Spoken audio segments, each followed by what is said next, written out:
All right, then, it's here, the very first episode of Pod Pourri. My name is Seetal. My name is Rakesh. Oh, all right. We are doing our own music, as you can hear. What's your favorite word? Serendipity. What's your least favorite word? Conscientiousness. What sound or noise do you love? Panpipe. What? What does that sound like? I know there's this, old film called Picnic at Hanging Rock. Yes. Right, It's not so- that old also, no?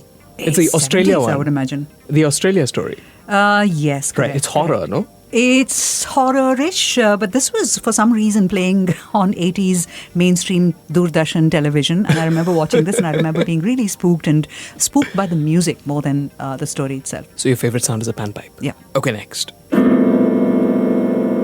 What's the sound or noise you like least? Least? Oh, that's easy. Chalk on a board. I think a million other people tuned in right now putting up their hands. That's true. A million other people indeed. What profession would you never want to attempt? All right, this is a tough one. I'll have to think. These are questions that you're Well, throwing that's me. Okay, exactly why I'm throwing you off. All right, I think I wouldn't want to be a teacher. You wouldn't want to be a teacher? That sounds harsh. Your mother is a teacher. I know my mother is a teacher, and I have corrected some of those papers. If heaven exists, what would you like to hear God say when you arrive at the pearly gates? Go back. Because what? Life is to be celebrated and to be had again and again. All things must come to an end. And if that is the case and you get there, and if God exists and the gates open, what would you want for her to say? What would you want for them to say? Red or white? What's your favorite curse word? Curse word? Actually, I can't. No, this is like a family show. No, I don't think it is. It isn't. It isn't a family show. All right, so families, get out of here. No, I use it all the time when I'm driving, so I can't. And that is? It's one of the BCMC words. I would have expected an F word out of you, No, actually. I mean, that of course, but But that's not your favorite. yeah, but that's not the one that comes out of my mouth when I really want to. And with that, we start Pod Pourri. The premise is that every week we read a lot of things. We work with a lot of different clients, and each one is very different. That's correct. Sometimes we work with publishers, sometimes we work with people who make masala. And then people who talk about cloud computing, on the other hand. There's clouds and computing and everything in between.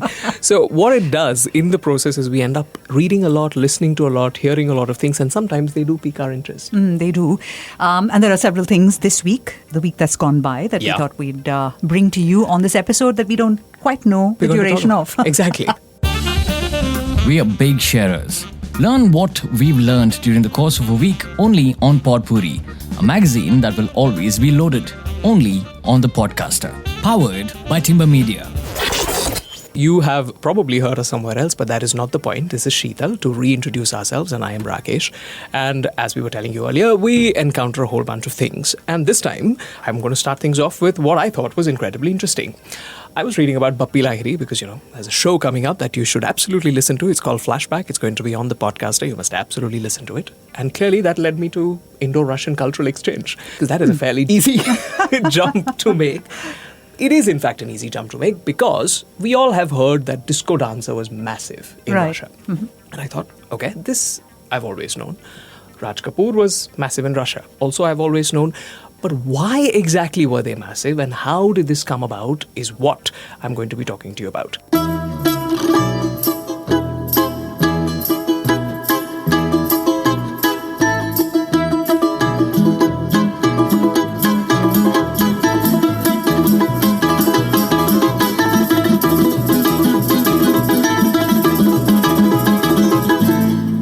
To a lot of us, that is Darling Aankhon Se Aankhein Char Karne Do from Saat Khoon Maaf, which is of course correct. Vishal Bhardwaj was obviously inspired by Kalinka, a Russian folk song, which you heard on the balalaika, a stringed instrument. To a lot of us, that's our India-Russia connection. But wait, there's more.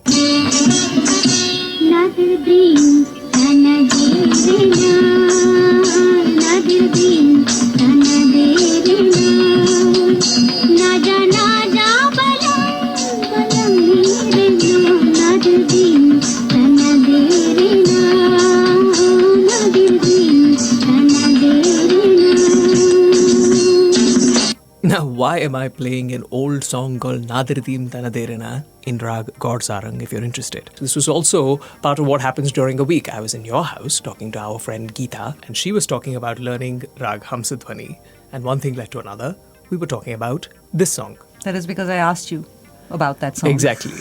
And that particular song I remembered was from Pardesi, which was an Indo-Russian joint collaboration film. It was released both in India and in Russia. In Russian, as it happens. Pardesi was directed by Khwaja Ahmad Abbas, whom you will hear about a little later as well. And it was based on the travelogues of a Russian traveler called Afanisi Nikitin, who arrived in India in about 1469, so much before Vasco da Gama. Now, the travelogue was called A Journey Beyond the Three Seas, which is considered the first Russian literary work to depict a strictly commercial, non-religious trip. Now, Nikitin visited many places, Caucasus, Persia, Crimea, but it was India that he dedicated most of his notes to. He spoke about the trade, agriculture, customs, ceremonies. He spoke about watching war games involving elephants. And he also talks about the trade of Hormuz, Cambay, Calicut, Dabhol, and many other places. But of course, in the film, Nikitin also falls in love with an Indian girl called Champa, who was played by Nargis. Now, the reason I bring that up is this particular travelogue upon which Pardesi was based is one of the first recorded instances of relationships between India and Russia, or what came to be USSR and then back to Russia, etc., etc. So we are using those two terms interchangeably here. Of course, since then, there has been a rich tradition of cultural exchange between the two countries. Currently, what Russia is doing is obviously heinous. There, I said it. And we're not going to go into that, or certainly not into the geopolitical relationships between India and Russia now, because that is certainly outside of the purview of this particular podcast. In fact, we're going to stick to cultural relations between the two. In fact, I want to insist on pop culture relations between the two countries. Of course, there is mutual high culture appreciation between the two countries. The Russian historian Nikolai Karamzin had gone on to say once that Kalidasa is no less important than Homer. There's also Tolstoy, very famously, writing to various revolutionary and literary Indian figures. He wrote to Gandhi, he wrote to Taraknath Das. It was Taraknath Das, in fact, that Tolstoy referred to when he wrote Letter to a Hindu, and Tolstoy famously wrote to Tagore as well. Theatre and music were also exchanged between the two countries. The Pushkin Drama Theatre, in fact, staged a version of Kalidasa's Shakuntala in 1914. The music for that was composed by Hazrat Inayat Rahmat Khan, who was a Sufi, and he had gone on to say that the Russians may have a Western mind, but they have an Eastern soul. The Moscow Children's Theatre had staged the Ramayana. The library of the St. Petersburg State University has a collection of Indian manuscripts. It even has a signed copy of one of Bankim Chandra Chatterjee's novels. The beginning of the 20th century, Roerich, Nicholas Roerich, who was a painter, among many other things, fell in love with India, settled down in a place in North India, I think Naggar. But there is another connection. His son, who was also a painter, gorgeous landscapes, especially of the mountains in the north, Svetoslav Roerich, but more importantly, married to Devika Rani, the first lady of Indian cinema. More relevant to the two of us because we live in Bangalore. They used to live in Bangalore as well. There's also the interesting story of how Russian literature made its way into India in such a mass way. Right after the war, in 1947, there was a paper shortage, and Russia rose to the occasion, and whether it was just the desire to spread Russian literature around the world or to spread propaganda, the answer probably lies somewhere in between. They had all of Russian classics translated into about 13 different Indian languages, and they were being sold for peanuts, for less than 2 rupees. Back in the day, there was a paper shortage, and people couldn't afford books. The common man couldn't afford books, but in come all of these translations of Maxim Gorky and Tolstoy and all of these people, and they were cheap. People were buying them by the dozen. If that isn't soft power, I do not know what is. So that was also one form of Russia's influence in India. And I, in a family who didn't really buy books a lot, I had a small little children's book called Tales from Russia, Ukrainian folk tales. Beautifully illustrated, incredibly cheap, available to everybody. So that is one way Russia had sort of got its hold on India. But this high culture, I'm not particularly interested in. I want to know how Disco Dancer made it big in Russia. But that story starts in the 1950s.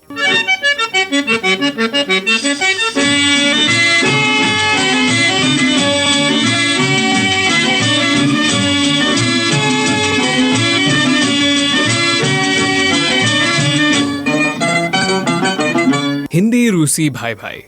Now, I'm not going to go into Nehruvian era politics, socialism, etc., etc., because A, I'm not a student of geopolitics or history, and B, bhai kyun? But yes, that was definitely the blossoming of diplomatic relationships between India and the Soviet Union at that time.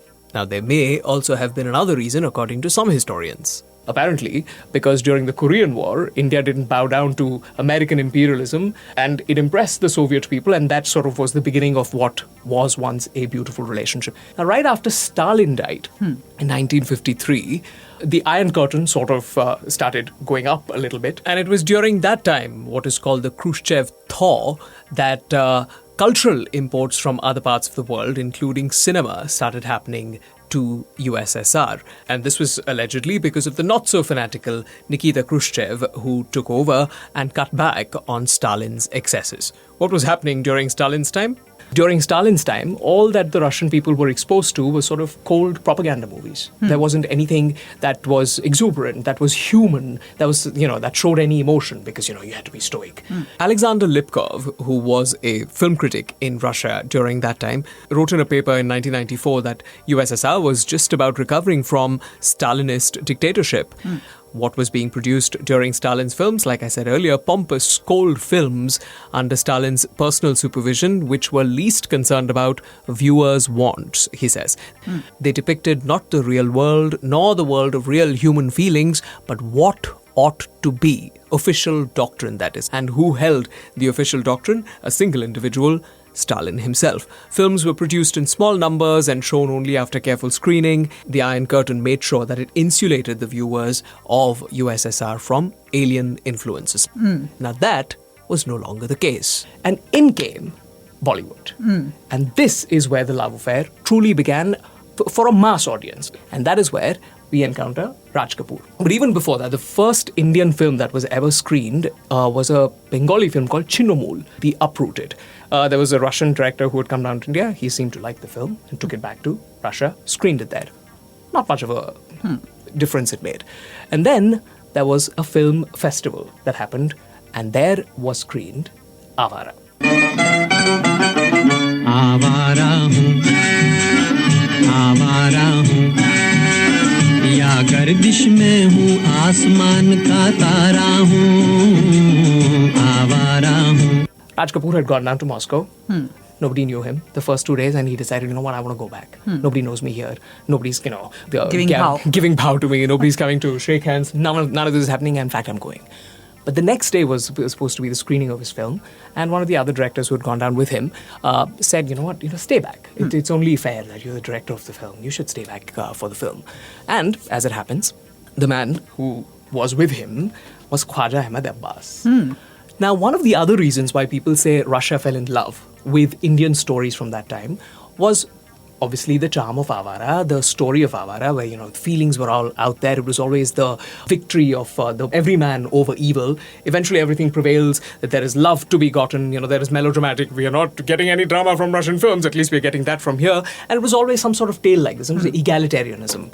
Writer Deepa Bhasti, writing for the Calvert Journal, goes on to say that it allowed a sweet path to escapism for a population otherwise fed on the state's idea of a love for the motherland, ideas that were relentlessly driven down by propaganda movies that showed only what the people saw on the streets, at work, and lived in their homes anyway, unquote.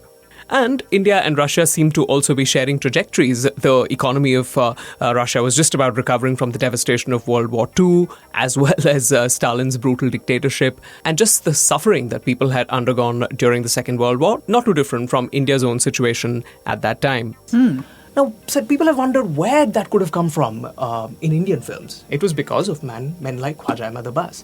K. Abbas was one of the writers of RK films for the longest time, and he wrote Awaara as well. And he has been described as a romantic lefty who was quite attracted to the Soviet experiment. He also came from IPTA, the Indian People's Theatre Association, which also had other famous members like Kafi Azmi, Sardar Jafri, Balraj Sani, Salil Chaudhary, Pandit Ravi Shankar even, Prithviraj Kapoor, among others. Raj Kapoor himself was not part of IPTA, but K. Abbas, responsible for so many films like Shri 420 or Jaagte Raho, Char Dil Char Rahe, and of course Awaara, was very much part of IPTA. And in fact, he was with him when it released in Moscow, and as it happened at the premiere, Abbas goes on to say in his book that I'm reading, Sone Chandi Ke Buth, Writings on Cinema, he goes on to say, I was with him on the night when Awaara premiered in Moscow and the audience applauded him for 10 minutes. After that night, Raj became the most loved film hero of the Soviet people. That's where the love affair began. It was with Awaara. And if you go through the list of the highest grossing films of all time, not just of a few years, not just foreign films, just any film that was released in Russia ever, there are a few names that pop up. Disco Dancer, which is we'll come back to in a bit. But Awaara had tickets sales in Russia, in the Soviet Union, of more than 100 million. And that was only to be beaten by Disco Dancer much later. And that, by the way, just in terms of tickets sold, Disco Dancer is still the second highest ticket sold film in all of Russian history. There's only one other film called The Red Snowball Tree, which I clearly haven't heard of, which sold 140 million tickets. Next to it is Disco Dancer with 120, and next to that is Awaara with 100 million. And from then on, the Russian people fell in love with Raj Kapoor. There was Shri 420, which came after. And then there was Mera Naam Joker, where we also had the circus troupe from Russia. Bobby, and even a Dabba film with Raj Kapoor's son, Barood. Have you seen Barood? No, I haven't. Oh, do you even like the I like songs?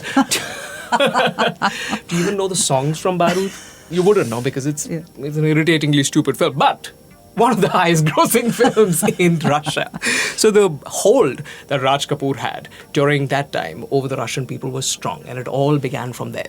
But towards the end, Alexander Lipkov, who's a film critic from Russia and interested in Indian films, goes on to write that in the beginning, this was selling. And I was trying to tell the people that, you know what, this is extreme sentimentality. Do not watch this. Like, for example, Sangam, when it released in Russia, was apparently a massive sensation, with people writing letters to the newspaper saying Sangam gets you because it shows the truth of life. And I saw this film 16 times and I did not miss out on a single detail. This was from a student who was in the ninth standard.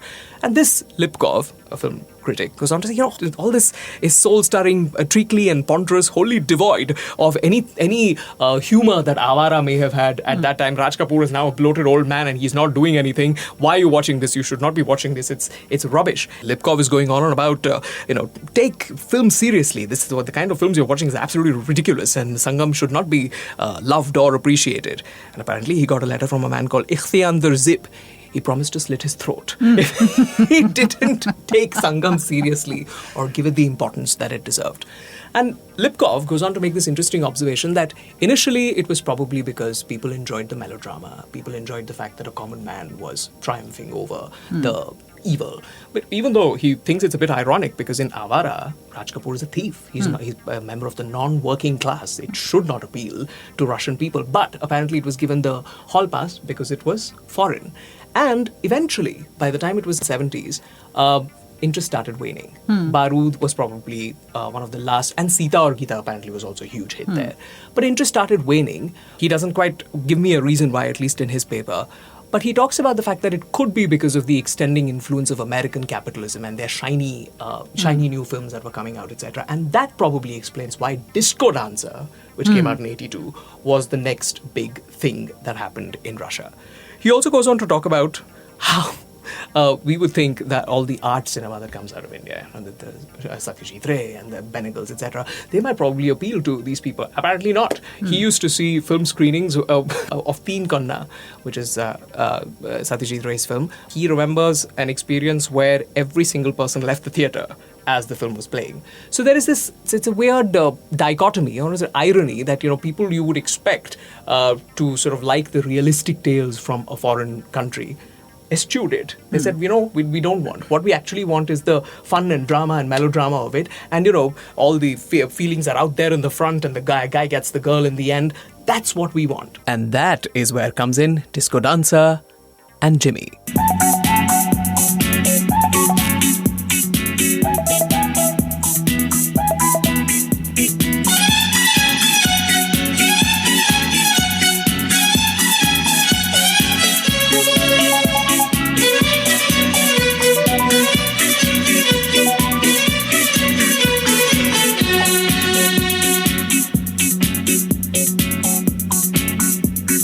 Jimmy, Jimmy, aja, aja.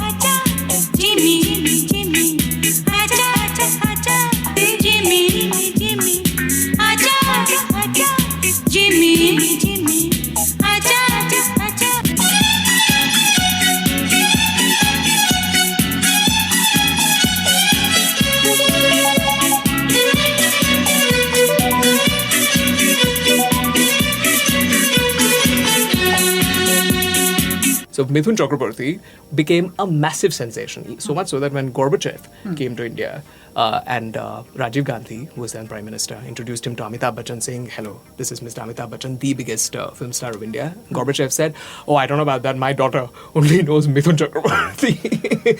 That is how massive Disco Dancer became in Russia. The whole point of all of this is what has attracted my attention. This week. This week, what has caught your attention? Yes, among the things that have got my attention, one has to actually do with work, because one does come across a lot of these tech phrases, some work-related context of things. Yes, so there was this podcast that we recorded on quantum computing, and what I learned was, the applications of quantum computing are yet to be seen. Evidence of that doesn't exist in organizations yet. But a lot of organizations must be thinking of what they will do when things fall into place. Right. Right? And so that was an interesting conversation, especially in the area of wealth management. There are clearly algorithms, and you need about quantum power to ensure that you're mining all that data to make it applicable to wealth management, that kind of an area, right. or for that matter, even banking and stuff like that. But yes, to come to the Nobel aspect of it, what was interesting is that this year's physics Nobel goes for work in quantum technology. There's still Nobel happening in quantum technology in areas that are fundamental, that were once called spooky by Albert Einstein, like something called entanglement. I suppose it is, we aren't really seeing use cases for the research just as yet. So that was interesting because I won't get into the detail because I'm not a physicist, but it was interesting to read about entanglement and its applications in teleportation. So even for the layperson, that's the whole thing, because in corporate India, there's a lot of talk on focus on STEM, right? So how does one make these stories a little interesting for people to read? Otherwise, there's one article in the side corner of some page on Nobel for the year, and literature today, yesterday was physics. And so I thought it was interesting because an idea, why are these stories just told in this most drab of manners, which is just to cite the research and say, okay, something, and why not make it a little bit more aspirational? Because that's a constant thing that at least the corporate world is grappling with. How do you build pipelines in STEM areas, especially when it comes to women, right? There's a large gender disparity in women in science. And that sort of those three motives just came together. One is this podcast on cloud computing for a client, and the second one is, of course, the Nobel, and one achievement in physics in that area of entanglement. That's what it's called. I love the word already. And, of course, STEM and how to make these stories interesting. So that stayed with me. I have no idea, but maybe there is a podcast brewing somewhere on making science interesting. There are many universities abroad, at least, who are trying to make inroads into increasing participation of women in STEM, and in many places that parity has sort of been achieved. That has certainly been the case, at least in medicine in India. If you go to most medical colleges, you will find more female students than you do male students, and that sort of parity has also been achieved in, for example, law. But in hard engineering, in the sort of mechanical engineering and aerospace engineering, that disparity still does exist. And how to bridge it? Well, we don't know yet. Yeah. It was just a few years ago when we were, doing these conversations with another client, again, manufacturing as a sector. And I remember this was like about 6 or 7 years ago. And there were very few women leaders in that organization at the senior management levels. And one of them said that when I started out my career in manufacturing, there wasn't even a toilet that was assigned to women. So it was basically one toilet, but we're coming back full circle right now that you have gender neutral toilets. So there is that. Anyway, so that was something that leapt out in me. What else screamed at you? Although this has not been a full working week, you do realize we were away for 2 days. Yeah, so means we haven't been hit by as many things as interesting as we should. Or maybe we were, very first episode. Or maybe we have been hit by other things in our personal lives, which is precisely why we have a segment called Our Choices. Oh, we're already at our choices? We are already at our choices. Right, no. Wrong. I had one thing to say because I thought this was interesting. Okay. Akasa, the India's youngest airline. Yeah. I'd like one of those special effects. Yes, please. Because this is big, especially for pet parents. I like that phrase already. So Akasa is going to allow pets on board. Yeah. And by pets, no, not turtles, not birds and parrots and things like that. Domesticated cats and dogs under the weight of 7 kilos, including the cage, get to travel in flight at an extra cost. Okay. Right? So you got to pay for the ticket of the thing. And no, not in lieu of your cabin baggage. You can't say, I'm not carrying suitcase, sir, so can I please take my dog? So this is another seat you need to buy? I don't know about the seat because there's a cage. Unless they ask you to This is a bit weird, right? I mean, imagine placing a cage on top of a seat. What I wanted to ask you was, are emotional support animals allowed? Because there was So that those have viral been. video where a person in America took a whole damn peacock as an emotional support. Airlines do allow Okay. animals, provided they are of this category of animals, service or Service guidance dogs, guide dogs and service animals. Those Okay. are generally allowed, but this is new because this is general, Janta class domesticated cats. That's true. That's cats not and happened dogs. before. That's interesting. I Correct. did fly Akasa recently when I came back from Oh, lovely. So you've Bombay to- already made your debut. Yeah, from Bombay to Bangalore. The aircrafts were new. They were very purple. Oh, okay. The seats are all purple. Purple is a lovely color. But Podcast's if- a logo color. That's true. But if you see it on about 200 seats all at once as you walk in, it can be a bit. I will say. But yes, that's a new airline with something new to offer to people, Okay. and I think they partnered with an NGO to get this off the ground. Quite Well done. Literally. What is Next. that? That's just That's congratulations applause? to Akasha. All right, excellent. Sounded like, I don't know, pots and pans clanging somewhere, but all right. That's Thank right. you so much. What else did you want to say? Yes, read about Meta planning to lay off 15% of Facebook staff, and that is really not what leapt out at me. The phrase in inverted commas in quite a few articles, quiet layoffs. So I decided to double click on this quiet layoffs and figure out what it was. And then I realized that this, obviously borrows from the other phrase that came in earlier this year, which is quiet quitting. Quiet quitting. Yeah. Right? So obviously quiet quitting is not really about quitting at all, but it's about generally saying this much and no more above my pay grade and all Yep. those kind of things, which are not entirely new. These have always been said at the workplace. It just is a sign of disengagement. Yep. But what was interesting is that quite a few of these articles I read pointed in the direction of work from home post-pandemic as one of the reasons for this quiet quitting thing. One of, not really the only. Probably because disengagement of employees. That's what quiet quitting is all about. Right. And that is obviously what's happened because of ineffective methods of engaging with employees when they worked from home. So you could have been sending 1,000 mails and calling parties and online, But if whatever. you don't have a get-togethers. podcast of your own, you're not really engaging Don't with be your such a shameless seller of products. Now that you know this is a product we sell, contact us immediately. But no, seriously. What I read of the Meta thing is at least you generally get put on a PIP, right? A performance Yeah. improvement plan. Or and performance jail, as it is then- called. Yes, and then you get eased out of the system. So it's not like it's very evident that you've been asked to go. It's just like you've moved on. That's the appearance of this whole thing. So it's a longer drawn process than an absolute like a firing 250 people in the middle of a conference call. Well, I don't know. All of these people who participated in the Great Resignation, what are they doing? Where's the money coming from? My question exactly. I don't know, the gig economy, maybe there's things that, moonlighting. I have no idea. Maybe you're quitting from one moonlighting- but not from another. People are frowning upon moonlighting these days. You know that As they company should. executives You and are. I think, disagree on this, right? Or do we? I disagree. I think people can do whatever the hell they want. They want to, but they need to let the organization know if they're employees of an organization. Fair. And this is That what may it be is. true. Yeah, I think It's- that's a no, point especially that if it's the same Rishad kind of Premji work. also made. But if on the one side you're doing coding and on the other side, you're gigging at a nightclub, I don't think you have any obligation to let your company know. Well, people, these days at least, You have an option not to work with the organization, My Rakesh. generation of people, and Gen Z especially, has grown up very much with the idea of we are self-realized individuals who can do what we want, and we shall not be beholden to some draconian rules No, you don't. that Yeah. companies impose upon us. And I tend to agree with them in spirit that, you know what? I just feel then if there is an organization that has decided that I'd like for people to come and tell me this is what they're doing, if they're doing it, and it's fair. I mean, if this is the nature of work that they don't need to tell me about, but it's all out there, then that's fair, right? If you don't want to work for that kind of an organization, I'm sure there are plenty of others. Why would you say no? I want to work with you only, but why no, would you change why your would policy. That's but not why cool. would a company in 2022 still have those draconian rules which seem straight out of like 1980s? Now, you think it's draconian, but there are a lot of things that matter. Now, today, it's very clear to you that that the tech that organization is using is completely different. Sure, mine is also a tech company, but the moonlighting wala company, different tech. One is digital twins and the other is some blockchain. What's to say that I'm not going to be in the digital twin space tomorrow? So this is all problematic. So why would you just, it's just a can of worms that one is opening. That is Yeah. true, I guess. Right. Yeah, so we don't that's really need it. quiet layoffs. New. Every year there is something new. That is true. Right? Some new And I phrase. think Great last year resignation. was the Yeah. Great Resignation, Correct. wasn't it? 2021 was Great Resignation. Yeah.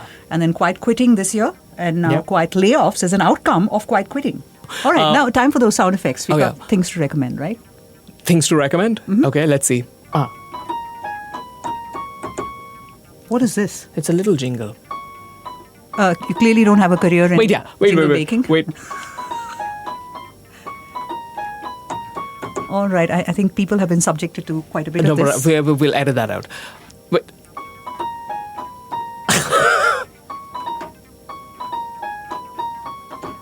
Wonderful. Excellent. Nobel for music goes to Rakesh. Because there exists one. Who knows? No, they're not going to change that. It's all on his will. All right. But they Oh, did make that change, didn't they, for economics? But we're not getting into that because I have not read enough about it, so I can't tell you anything about it. Which brings me to What you have read are you about recommending? Okay, it's not new, but I'm going to recommend a series that, that moment when you're standing up and applauding for something and then you look around and you're the only person. And That's not applause, Rakesh. I know what it is, the but closest I can come to applause. it's not. All right. And then you look around and you're embarrassed because you're the only person who's stood up to applaud. Happens all the times, right? In stadiums and No, things, right? you're just saying you were ahead of the curve. That's what you No, because this is an old series. All right. So the first season of this series came out in 2010. Let's just say I have been living under a rock. But yes, the fourth one came out February of this year. And it's Borgen. And I just feel not enough people have watched it because I want to talk about it and things. There's so much that is right and there's so much that is wrong. It's You're one of just those saying things. you're so cool. You saw it first. You saw it before everybody else. No. You didn't see it in 2010? Nobody wants to talk about it. Who watched anything in 2010 on OTT? I don't know, man. You had to go to National Market in Bangalore to go and That's get true. That's I true. did wired that we way. do not support piracy. No, we do not. But there was a time when there wasn't an option. Now there That are is true. options. So please do the right thing. Always do the right Borgen thing. has a fourth season now? Yes, it's out and it was very good. And I think the series is fantastic because I haven't really seen too many people, politicians, real or on screen, who occupy a centrist ideology. But here was one woman in power. Apart from the whole feminism, post-feminism, I don't know what the terms are really. Honestly, I really get annoyed when people try to make sense of a point of view or something, throwing these words. But nevertheless, so Borgen, to come to that point, is a series to watch simply because a woman protagonist and pretty much the entire show is held by the actress. Bridget Nyborg is her on-screen name. I will not get into the Danish name. Knudsen. Knudsen? Knudsen? Do they Knudsen, make the K surname? silent? Knudsen? What? I don't know. I genuinely don't know. We'll Google it and come back the next time. No, actually, we won't. We won't. Why would we? Borgen is a series to watch. Yeah. It's, I think, on Netflix. I should know that, right? I think it's on Netflix. It is on Netflix. It is on Netflix. Yeah. All right.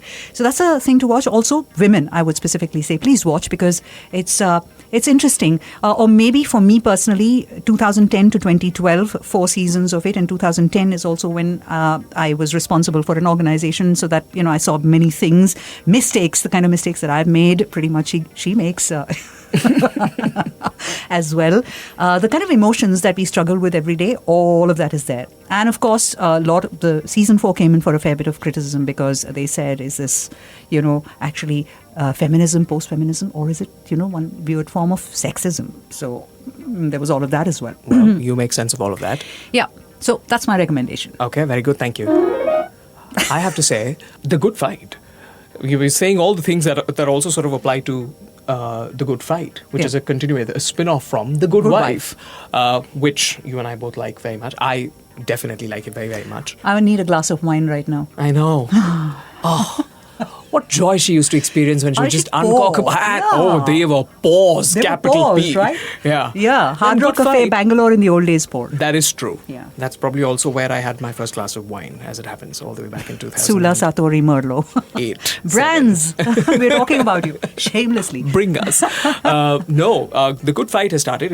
It's last season, by the way. 6 seasons already. This is the 6th one, and this is the story of Diane Lockhart, Christine Baranski's character, who is my favorite from the show, because Juliana Margulies, her character had issues. But anyway, apparently, as it was revealed to us in the second episode, Peter Florrick is back in jail This is just them giving us context. Alicia Florrick has a law firm of her own in New York and doing well, apparently. So, they're keeping alive the possibility of a return of The Good Wife or whatever. But I do want to recommend The Good Fight because it is jolly good fun. It's not this heavy legal discourse coming at you. It is very contemporary. It talks about a liberal woman's plight and how she faces the world in the Trump era. It is picked straight out of the news, and the performances are excellent, as it used to be the case with The Good Wife. And because, we don't live in New York, we are not exposed to Broadway, we do not have the good fortune of going and seeing all the shows and the great actors and singers and performers that come there.